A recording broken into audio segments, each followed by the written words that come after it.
So, a little bit of background. We're going to read an introduction of our very important guest today. This is Avi Agola. He is a teen investor who realized that investing can be daunting and time consuming for the average consumer, and that most investment banks don't meet the greatest customer service standards at the time. Thus, he created the idea of FinWheel to make a fully automated investment bank that does not need humans to manage its services. It is powered by AI. He is currently in high school and is looking for angel investors for the idea. He has a team of non-grad students working to build the platform and its marketing right now. His raise goal for the pre-seed is $100,000 for him. We don't have a guest audience, so it's just me clapping. I think this is the most obvious question from that intro. How did you get non-grad students to work on a project being in high school? How did you convince that to happen? Yeah, so basically when I got the idea, right? So I feel like we can go back a bit more. So originally this was an idea that I did for a business competition, right? And when I saw that idea, I made it to like the state competition, but I was like, you know what?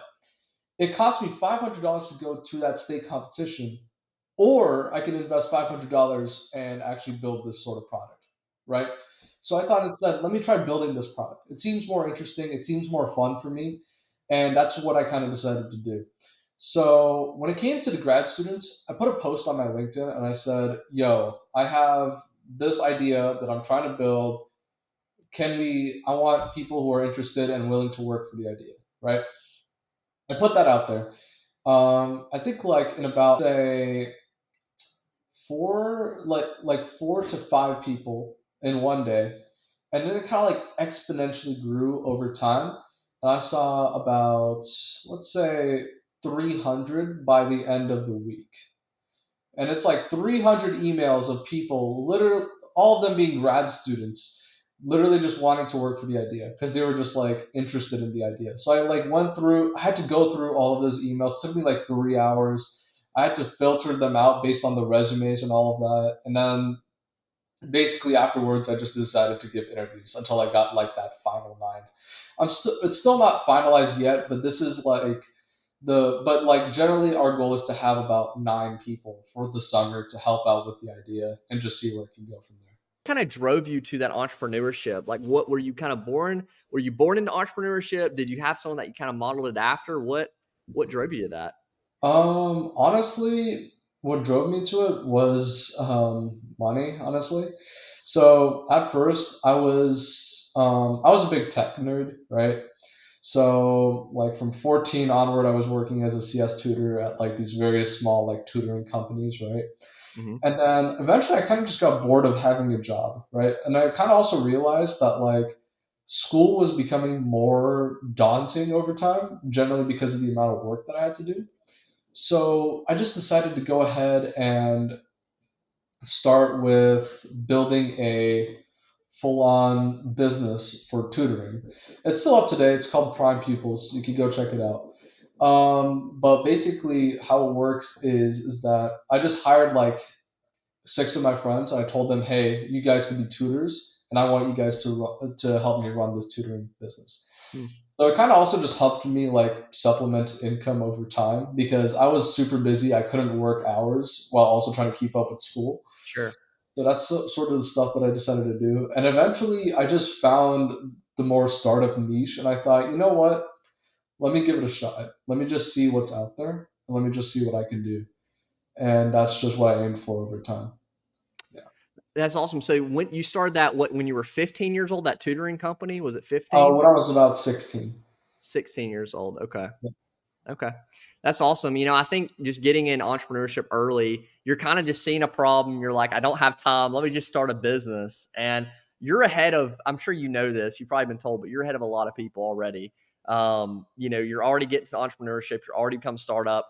Maybe that business was successful. Maybe it didn't turn out the way you wanted, but it's like you're learning all these things from it. And now you're about to propel yourself forward. I think a takeaway from the audience is that a simple LinkedIn post got you 300 emails as well. And that is super powerful. Most people get 300 emails in their lifetime for any business. So when I Mm. first saw your company, I even personally thought it was super interesting. I mean, the idea of having an AI fully automated system, we're going to get into specifics of how it works, but If you can truly create that, the value in the marketplace is exponential. And obviously, you know that.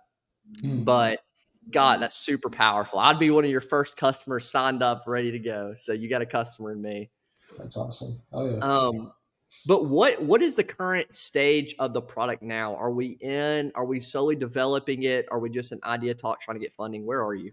We're currently in development stage right now. So right now we're building our minimum viable product.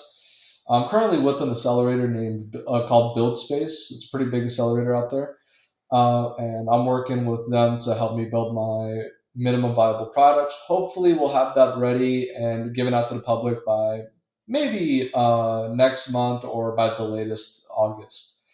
And with this MVP, we want to showcase our main product, which is Fin, a fully automated financial consultant that's powered by an AI LLM. And the goal with this would be that we would want to basically take this LLM and train it to be like a Series 6, Series 7 consultant that is fully vetted with all of the understandings that modern consultants have when it comes to financial work and be able to provide that to our customers. And I feel like we could honestly get into more of the product if you're interested, because I feel like I'll just give the users more perspective of what we're looking for here. Absolutely. That's my next question. How just explain the product in detail. So the idea with FinWheel was that I wanted to create this banking system that is fully automated in the sense that if I launch this bank out there, I there is no human being that would need to actually monitor the platform. Meaning that like there is going to be custom that the customer service, the AI, financial advisory, the banking monitoring of making sure assets are going through, and all of that is just fully automated, right? But here's how I'm thinking, right? The first thing comes with the customer service. When you're in the banking industry in general, the biggest thing is trust, right? So I think the first step would be to be able to create a proper customer service system that is reliable and is supportable. So we're trying to use I think we're going to look into like Gemma LLM and be able to use that to create a sort of customer service bot that is always available 24/7. And the interesting part about, and we're just going to be able to have that as a financial consultant that's out there to check in on people. And whenever people need help with some sort of service, they can literally type it in, go to that customer service, and get the immediate service that they need, right? And everything that the consumer says that they want to do can be just run on the back end and would be taken care of within minutes. When you look at our financial consultant, Finn, we're looking to make sure that like Finn can become a financial consultant that basically builds out a plan for a specific customer that says, "Hey, you are an individual, you make this much money, this is your budget, and here's how we're going to help you invest over time." Right? We're focusing here on the automated investing side because sure, you could dive into stocks, you could dive into all of that. The issue that arises is that people don't have the time nor do they want to have to go through all of this process, right? They want a simple way to be able to get from point A to point B. And that's what we're here to do. So we want to make sure that when you're trying to get this sort of thing out there, we just take Fin, we give that to the consumer, and we tell them, hey, whatever you type into Fin, Fin helps you create a plan, and you're just executing that plan. You connect your bank account with Fin. Fin creates a investment account for you that will just start being able to monitor itself over time. I have two questions to kind of segue or jump in there. So a what how is the bot like how is Finn actually trained? What are you using to train it? And what are the legalities of a fully automated AI, giving investment advice? Is there any legalities behind that? So, how we would train it is it's similar to like, so the beauty about LLMs nowadays is that you can also, like, the same way you try to train a normal human being by, like, feeding them information, having them regurgitate it back. That sort of thing we could try to do with our LLM, right? So that's the sort of things we're looking for. We look at the regulations that are out there when it comes to the investment space. We look at like textbooks that these guys literally have to learn through to become CPAs and certified under the Series 6 and Series 7. And we take all of that content, we feed it to our LLM over time. And then what happens from there is we would also develop these test scenarios that would literally just like go through and it would give out information based on it. So what we would do is we will give them test cases and then we'll just like evaluate the test case, see how they're responding, and then we'll check up from there. Now, when it comes to the legality side, the biggest thing that we have to keep in mind is that that everyone, it doesn't even apply to just bots, it also applies to like normal CPAs and other consultants as well. Now, there's like a certain ethical guideline that has to be followed when it comes to the investment space, which is basically you cannot try to force someone into a specific investment category, right? So whatever you try to say, you got to make sure that it is just straightforward. Here's how it works. And another thing is that we just have to be as detailed as possible. So whenever we have a user sign up, they sign this little agreement that says that hey, when you use this product, do understand that this is not like fully vettable advice. There could always be errors. There could always be investment risks, right? Right. Like Because a even the disclaimer, basically a disclaimer the user signs to protect yeah, your company against any legality issues. and we would even tell our user that hey, if you see something that's a bit problematic, let's say that like the bot's giving investment advice that doesn't seem right to you, you can click a report button, and from that report button we'll get a notification. Our bot would look at it and we would have it train more to make sure that error does not happen again. Absolutely. I think that's a great solution. And I want to ask you, what in the current marketplace with the banks and with because other banks could implement AI technology, but what are the current issues in the marketplace today and why consumers will be really opt into a fully automated system rather than a traditional banking system? So here's what I want to go to, right? First of all, it is customer service, right? When you look at customer service nowadays, it's very long. Like the wait times are terrible. You have to call people, you have to go to different departments, you're hopped through different areas. It takes forever to get something back, and half the time your money's gone. You're not going to be able to get it back sometimes, right? So what we want to do is when it comes to something that goes awry, we want to make sure that there's a fast system available that allows people to just like be able to talk with someone immediately and have their situation resolved through the technical stuff. Because most of the time when it comes to this sort of customer service stuff, you're literally just calling a dude who's on a computer. Why not just why not just like go on and have that computer fix something for you, right? Now, when it comes to the second part, we also have to look at this term I like to call the brick and mortar banks. And here's the thing: the brick and mortar banks are great banking infrastructure that's out there, right? Like when we're out there, there's a full network that's been built around for ATMs to like make sure that money's going through to different banks. It's wonderful, and this is why FinWheel can build off so easily. But the big issue comes is when it's the accessibility. You can see today that there are certain areas within the United States that are considered bank deserts, right? Which are basically areas where there are not that many banks that you can access. So we want to be able to provide that sort of service out there to just like make sure that like people can have some sort of access to a financial product when they need it, right? And FinWheel is like that great service because all of our stuff would be done for you. We mail you your cards. We mail you updates on what's going on. We'll send emails and stuff like that. Everything's technologically taken care of. Instead of having to rely on your brick and mortar bank, you can rely on a bank that's fully online and fully automated. That's just working to help you over time. It's there when you need it. And banks always close. Banks always have certain things that are going on. There's always a lot of paperwork. We make it simple. We put it online. We put it on forms that are easily able to be filled out. And along with that, we also have that technology to track your IP, be able to track your personal information. So rest assured, your personal information is kept safe with us. And we're using third party APIs that are very well known to help with this sort of identity verification. Super Not important. have that issue over Yeah. time.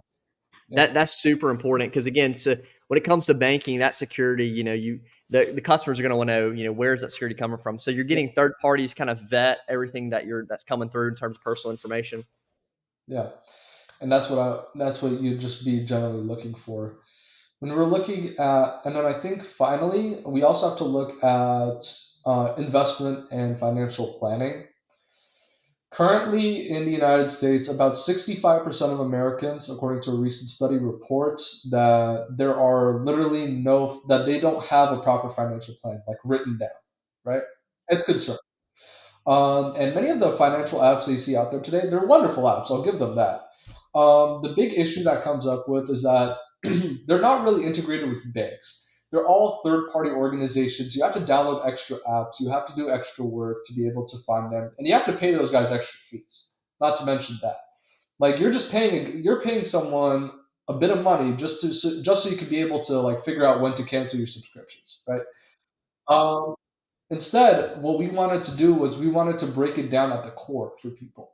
And using our AI technology, we literally have our AI be able to question the people when it comes to their financial habits, when it comes to their financial needs. And through that, we create a plan that the user follows with their bank and all of that. So the users really don't have to worry about most of their stuff. And also, finally, when it comes to certain situations, financial situations arise, people lose jobs, some income shortens, whatever happens. The financial investment algorithm is very flexible, so that let's say something happens last minute, you lose your job, right? You're able to say, "Hey, I'm not going to be able to have income for a while. What can I do to make sure that like my investments are growing without me having to like put in more money over the time, right?" So it modifies that for you. It says, okay, here's what we're going to do. We'll modify this for you. We'll make sure things aren't going awry, and your money will just be kept safe and properly monitored over time. Unlike, unlike with other banks and other investment services, right? Like you got to go to a guy's office, you got to sit down with him. He's going to give you a talk for 30 minutes, tell you that you're making a mistake by trying to like stop things for a while. At FinWheel, we just make it happen, right? We just want to make sure that like you're able to consistently be able to provide for yourself and be able to grow your financial wealth over time, right? Without making it a big hassle for you. So that's just what we're looking at when it comes to it. And I heard you mention sending people cards. So this is a full on brokerage. You can have a brokerage account. You can have a checking account. You can have a savings account. You're also getting financial planning. So you're all going for everything all at once, or is there stages to this? There are stages because, of course, we can't do everything all at once, right? Because at the end of the day, when it comes to the technology sector in general, there has to be step-by-step instructions that are given. And when we're looking at the target demographic being Gen Zers like me myself, we have to just look at what the stages are and how people are going to react to them. So for our first stage, we want to basically create a sort of we want to create a version of Fin that people are able to interact with for free. Just by creating an account, they're able to have their plan created for them. And with that, we're creating two of our other products, the Head Start IPOs, which is one of our other products that I can talk about, which is more for businesses, raising capital and all that. We can get into that in a bit. And yeah, and then we also do have another stage where we're going to be talking about another product called UCFs, user created funds, which is more for that like collaboration efforts. This is like the first two stages that we have. The beautiful part about FinWheel is that we're expandable beyond belief because of the amount of financial infrastructure that has been created. We as like this neo banking service that I can put it as, we're able to expand over time based on what the users need, right? So when it comes to what I'm looking for and what many other people would be looking for right now, I'm trying to tackle into that investment niche right now.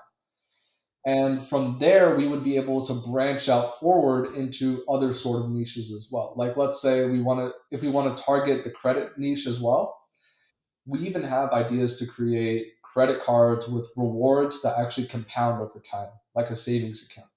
It's really interesting. So this is the sort of things that makes FinWheel awesome because it's expandable. We can go to wherever we need to be. And our customers, especially them, they have a very good advantage because the FinWheel card that they would get would generally be like a normal debit card or a normal credit card. They're able to use it anywhere they like. And with that, we want to make sure that they get the best fees available out there, and we want to make sure that they get the best benefits that they can.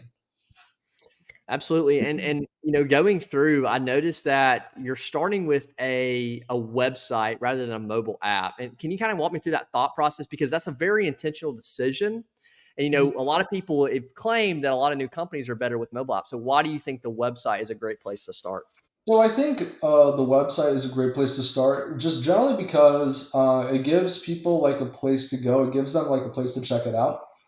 Along with that, it also helps VCs and investors also and angel investors who are like generally older dudes just be able to test out the product and just see how it is in general.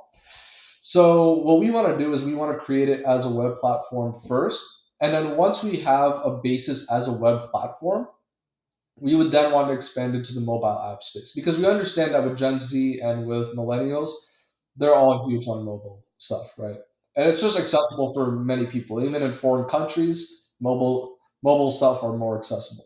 So, man, we're hoping to tap into that space later on, but to initially start and make things easy for the team and for like other people who are trying to understand our product, we want to develop it over a website and then eventually expand into it over time. I like Yeah, that. Yeah, because I was curious on that because I know you mentioned the Gen Z and a lot of them are on mobile. So I can yeah, see the perspective of that. And when I create a new bank account, just to be honest, I feel more safe going through a website just because typically it's just bigger, there's more options, easier to click around. So I think it's a really smart decision, especially starting a new bank. I think that is trust and safety are huge. So, kind of getting your competitor analysis and the competitors in the marketplace. I saw that, one of your slides going through it. By the way, beautiful pitch deck. mhm, We're thank going to be you. putting it on screen as long as you're okay with that. But Absolutely. Yeah, okay, awesome, awesome, and we'll link it down below. But I saw you mention that your company has and is developing patented technology. And, without revealing too much, obviously, because I understand, where how that is. I understand, from yeah. competition, but what is that technology y'all are building that really makes you so unique? Is it the fact that you're building the foundation through AI where other banks try to do it later? Like, what is that unique kind of I factor? think when it comes, and I don't know if I would have to double check my pitch deck to make sure about if there is actually patented technologies that we're trying to put in. Sure, But if I were to put it as, if we want to talk about the unique value proposition, I would put sure. it as this: is that we're trying to create a community of investors, right? We're not trying to create just a normal neobank that other people can just use, but we want to create a neo-banking system in a way that's more collaborative for people, Hmm. right? So Yeah. I think we can get into some of the other products that we're looking into for our original basis. One being the user-created funds. That's what I want to talk about because that's a really Okay. big one too. Absolutely. Absolutely. So, user-created funds. The idea is that you would be able to take a minimum of two people, a minimum of about $100 in total funds, and you would be able to create your own sort of fund over time. Like you're able to create your own like little ETF or your own little index fund, and you're Hmm. able to just like put it up on our platform. And when other people check it out, they're able to be like, "Ooh, that seems like really interesting. Let's get into it." And Yeah. what happens is that our funds are created in two ways. You can either have one person control it, Mhm. or you can have the entire group control it, where it's all through a vote, right? Wow. So when you have that sort of how do I put this, like decentralized sort That's of what it sounds like. system. It sounds like a Yeah. decentralized system. Yeah. So it sounds like a more of a decentralized system. So when Mhm. you have that decentralized system, a lot of people can like interact with what they're getting into. They're able to learn from other people, maybe people who are more experienced when it comes Sure. to trading and all of that. It opens up a revenue source for people who are really down for trading and really down Mhm. for like asset management. So like you can set So up your own. what is the benefit for the user in creating that fund? Let's say So they create a fund and 1,000 people join it. Do they get benefit from that? yeah, so like if they're the one who's managing that account, they're able to charge like a small fee on on their end, and they're able to make a bit of the profit over time, right? And generally, how FinWheel makes profit in general is through like commission fees when it comes to our accounts and all of that. So depending on how much you really earn, we charge a certain commission rate just based on off of that. There's like a whole mathematical calculation. I think it's on our pitch deck as well. Just want to show that it's a bit complicated for the viewers out there, but it's a bit of a mathematical calculation that we use, and it helps us understand how a fund is currently performing, how an account is currently performing, and then we just apply that forward, and we get our share for making sure that the system is manageable over time. Explain the percentages to me because that was kind of next is going through, the different streams of revenue because there's a lot. I mean, you have a lot of factors at play here. So first, kind of explain the commission structure, the cash management fees, and specifically the Head Start IPO fees, and explain what you think how it's going to play out in terms of where you're really going to make your money for your company. So when we're looking at this, let me just make sure I have my pitch deck up here on the side. Sure. But generally, I think we're generally looking for like the base commission fees when it comes to the UCFs and when it comes to AI managed accounts, right? There's Formula One and then there's Formula Two, right? So the first thing is Formula One, which is the commission rate fee.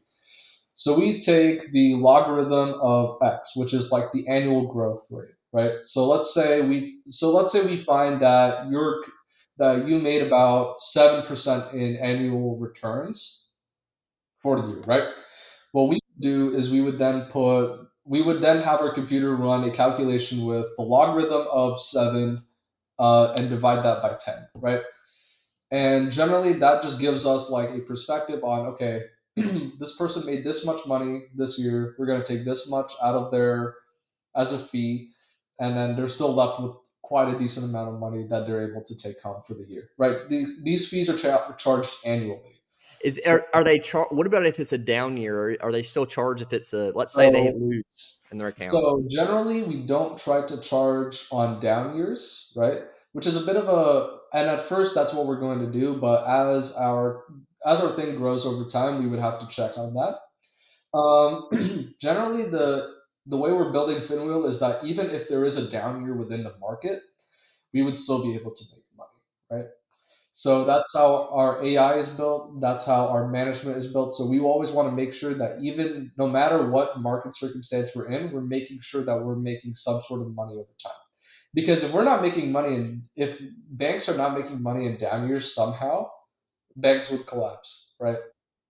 So there's some sort of system that is in place. I'm not going to disclose it right now, but there's some sort of system that is in place to make sure that like down years are taken advantage of to make sure that we're making enough money for our customers. Now, when it comes to Formula Two, which is the Head Start listing fee, it's a little scary, I know. Point 0.4 multiplied by the square root of x over. Audience, don't get scared out there, okay? Don't get too Yeah. scared. But basically, this is like a fee that we've kept, where basically, if you decide to raise money through our service, this is a mathematical fee that we charge based on like how much money you generally raise. If I were to mathematically run this right now, let's say we raised about, if you're raising about let's say 100,000, right? We're going to divide that by a million. And we're just going to take the square root of that and multiply that by zero point 0.4. You're looking at like a fee of about 12%, which for like the IPO. Now, depending on how much you raise, if we're gonna go by the $100,000, that's about $12,000. So that's another interesting part about the Head Start listing fee. And of course, this is sort of something we've kept for right now. These fees can always change later on at the time of launch. And looking at this, we might probably lower it for the first for when our customers are onboarded.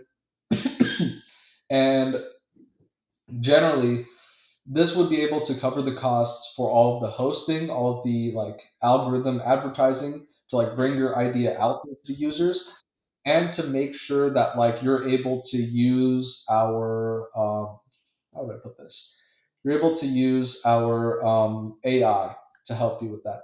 The beautiful thing about Head Start IPOs is that when you're using it, and when a VC or an investor comes along to use it, we use Fin in order to give you and the investor a breakdown about what the idea is, what market it's in, and it gives an approximation of the TAM, SAM, and SOM. So you understand all of the basics of what the industry is, how it's going to work, how it makes money, and it makes a prediction that is always variable and always reportable to make sure of safety concerns of like how good this sort of business could be over time, right? Hmm. Yeah. What So, my biggest quick question, my thing is if I was, a startup founder out there looking to raise money, I would have two questions. One, would there be a barrier to entry to post your IPO, publicly? And two, real quick, I know two, would the fee be charged up front or once funding is secured? so once funding is secured, that's when the fee would be charged. Like when you're about to take your money out, we take our charge and then you're good to go, right? And generally, we try to keep the system in such a way where there's not really that much of a barrier to entry, right? One of the biggest reasons why I wanted to create FinWheel, and you can show it on the problem slide, is because of the barrier to entry, right? And we understand that like there could be there people always have some sort of issue like, oh, we're not old enough to do this, we're not able to, we're or I'm not a citizen or whatever, right? And the thing is that we want to create our system in such a way where it's expandable over time, and it's expandable to people across the world as well. Not only, and we're not trying to just keep this in the US market itself. Hopefully, if this thing grows large enough, we're able to expand it to other people in countries like Canada, India, the UK, Switzerland, and all of those other countries, and even the African continent itself. It's a thriving economy, especially developing economies. Something like this would be amazing.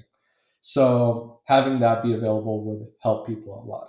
In terms of like the evidence of success that you've seen so far with the idea, with the app, could you go through some early success you've seen with the product and what really has been just the feedback? Because you're looking to launch very soon. So have you released it to a small demographic yet? Or has there not been a whole lot of feedback yet on the actual product? So when it comes to that, I guess we haven't really done too much on the user end yet, right? Because I want to put this to be real out there. I'm a student, right? I don't got that much time on my hands.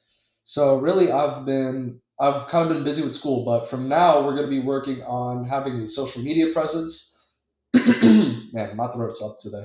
But yeah, so having a social media presence and being able to up our SEO a bit more.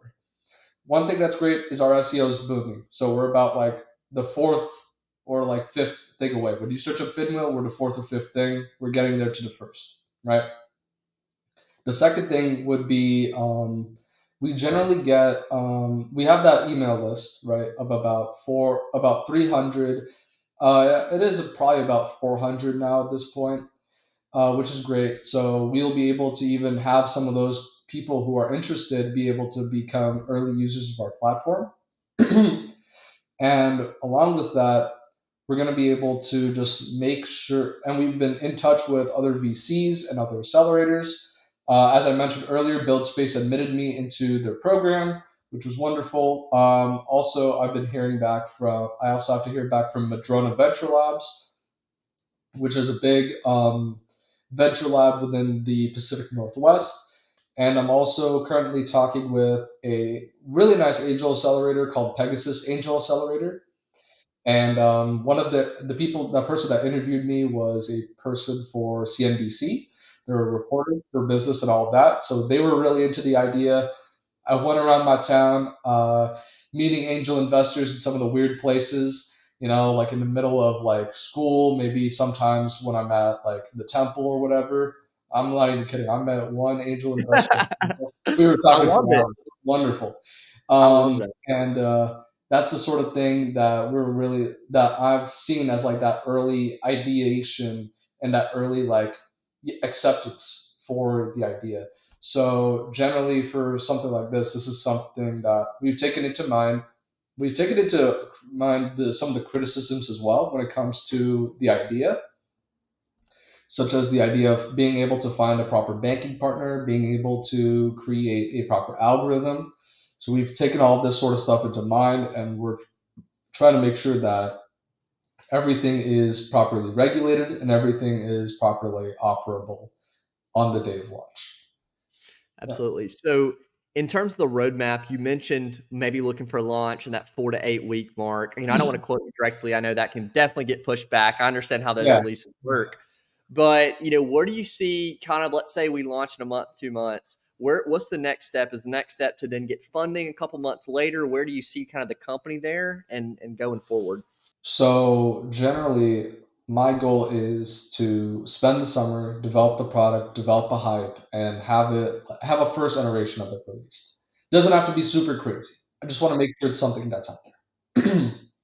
The second thing that I would want to do is from there keep advertising, advertise harder actually, and be able to get some really solidified angel investors, people who are really interested to get in as part of the team, be able to provide their mentorship and be able to provide some funding over to FinWheel. And you notice that I'm not even looking for much when it comes to a pre-seed, right? I don't believe that I should be taking hundreds of thousands of dollars from people. I'm asking for like 100, right? Yeah, The reason is I know, because which for what you're building is extremely low. To be clear, yeah, extremely low. yeah. So generally when I have that, I'm not looking for too much because I want to make sure that like this is something that's easily able to flip to a profit, right? And that's the biggest thing that's very important when it comes to startups and businesses nowadays. When you look at companies like, let's say DoorDash, right? Big Uber didn't startup, make money for they're 12 still not. years. They're like still a bit away from, Barely. They're barely above. Yeah, right? barely. So I don't want to have that to be I don't want that situation to happen. So I really want to make sure that like we're able to efficiently flip over time and within like a year or so, right? So really big advertising. I'm really big on that. Another thing I'm really big on is affiliate marketing, right? So so our goal would be that once we get that 100,000, we would dedicate, and if you want to put that screen up for, the cost, right? Yeah. We're thinking, and it may say 60,000 on the version you have. We're upping it to about 75,000 in advertising. So 75% of it is literally on advertising. We want to make sure that the things are out there and they're good to go, right? So so we basically will partner with big streamers, we'll partner with big media companies, we'll use a lot of money for Instagram, TikTok, and all of those advertising platforms, and be able to work our ways up through that, right? But with that, we also want to make sure that we're using as much free advertising as we can get. So not only do we have that sort of plan, we also have plans to, have partnerships with other banks, be able to be mentioned on the media, be mentioned on the podcasts. I think after this, I have to go email like a couple hundred podcasts. I got a list from like a good friend of mine. So I'm going to be going to do that. And I think the biggest thing is that we want to make sure that we can get as much coverage around the idea, right? Absolutely. I think that's So the way to do it these days too. I think that, you know, the podcasting game, as you know, I mean, you're seeing Donald Trump, be on the Impulsive podcast. You're yeah, seeing these I mean, the game's changed. Before it was traditional media, it was you raised $5 million, you built a team of developers, completely opposite startup world now. You go super lean.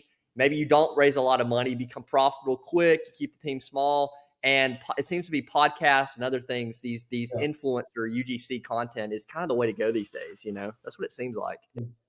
And I think the beautiful part about Finwheel's design in general is the idea of that it's expandable very quickly. Like we don't need that many people to expand Finwheel. Literally, if I ran Finwheel by myself, it could still run pretty damn well. That's our goal with it, right? And that's what we're gonna be working towards over time. So that in and of itself, there would literally be like no need to have a human watching it at all times. It could just be able to operate on itself. And the beautiful part is that nowadays with the nice cloud architecture that's been present, those companies already take care of that extra work. So if we have to expand servers because of user base and because of requests, they already take care of that work for us.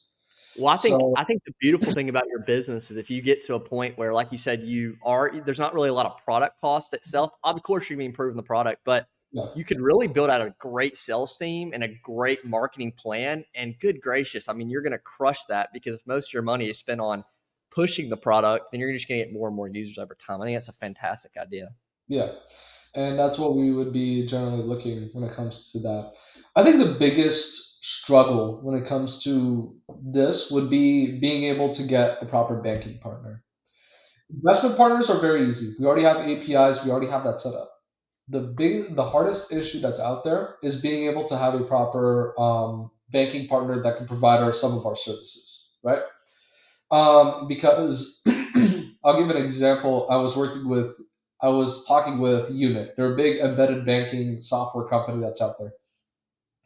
They would ask for about 10 million to start working with them in cash too, not in total value. Wow. So, Wow. and it's That because raise that raise goal just went up a little bit, didn't it? exactly. So it becomes this sort of issue when it comes to being able to have enough capital to make sure that happens. So we're contacting different bases, and hopefully we'll find someone very soon. But that's something generally that we have to keep in mind if we want to provide those extra banking services to people. And if that doesn't happen, that's okay, because Finwheel's adaptability can also just allow it to focus in the investment space in general.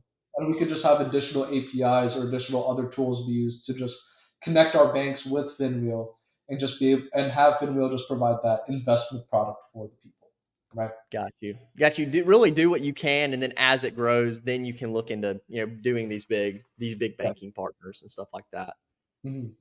I think it's a great plan. Well, I don't have any more questions for you today. I'd really like you to kind of plug where people can find you, and if you have any kind of last things to tell the audience. Yeah, let's go ahead and do some plugs. Basically, you can search us up, finwheel.tech. That's it, FINWHEEL .tech. Just go onto our website, has all of our details. Sign up for our newsletter, so you can get more details from me. You also get signed up into our wait list. So if you want to just test it out, you're able to test it out when we launch. Besides that, we also do have a LinkedIn. You can search us up on LinkedIn, Finwheel, and you'll find us immediately. So Also, that's down in the description below, guys, all that is in the yep. description. We're also going to be on Instagram, Twitter, and all those other sort resources real soon. So I think by the time this episode goes up today, you'll have all of that sort of stuff that you can use and check us out on. So we'll have our Instagram and all of that, and you can put that in the link in bio as well, and you can just check from there. Besides that, just follow me, Avi Agola. You can follow me on Instagram, follow me on LinkedIn. That's where I'm usually at. And yeah, if you want to talk more, if you're interested in understanding the product a bit better, I know this channel's been going up recently, so I'm really happy about that. I'm really happy for you, AC. So let's hope that we keep that momentum going, and we're hopefully we'll be able to launch soon. And I would love to come back when we launch and all that, just to discuss more, just to see what happened, right? So Absolutely. Absolutely.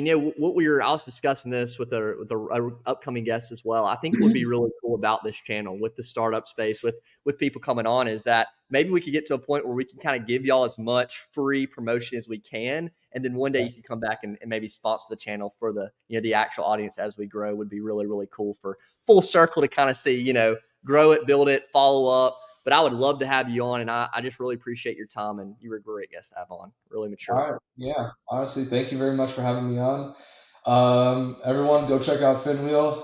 Just sign up for that. Sign up for that newsletter. We'll be sending you stuff real soon. So stay in the loop for it. Oh yeah. Awesome, guys. Thank you so much. I'm going to let you go. It was a pleasure.